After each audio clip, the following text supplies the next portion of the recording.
Now, to continue our effort in trying to get everything off the floor of this garage, we're building a section of shelving all the way down this end of the garage, over 20 feet. And we're taking 2 of them, so we're going to have almost 40 foot of shelving to accommodate a lot of the things that were here in the garage. Now, we started out by measuring a few of the items that we're placing on the shelf to make sure we have the proper spacing, and we've decided to go with 16-inch wide shelving since there's so many large items in our garage. And we started all of this process out by measuring from the ceiling down.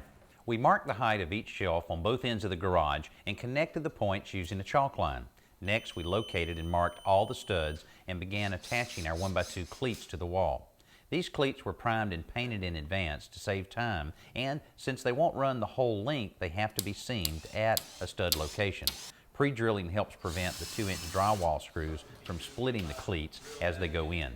On the sidewalls, short 15-inch cleats will support the end of the shelves. Our wall cleats will support the back side of our shelving. Now here's how we'll support the rest of the weight of the shelving. These are little 1x4s that we've kind of nipped the corner off here with our miter saw, and we're using these every 32 inches, and these will serve as the supports for our metal shelf brackets. Now our shelf brackets are around 11 by 15, perfect size for what we're doing here. And brackets like this can be put right on the wall, but with the weight that we're expecting on these shelves, we're afraid we just won't have the support using the surface of the drywall. So by putting these on the wall and nailing them into the stud, we know these brackets won't go anywhere. So we'll go along and install all of these along the wall. That's a good bit of work.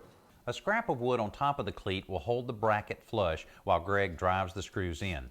These screws go through the bracket, the 1x4, the drywall, and into the stud.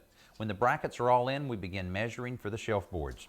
We cut down 3/4-inch particle board into 16-inch by 8-foot pieces, which are also primed and painted.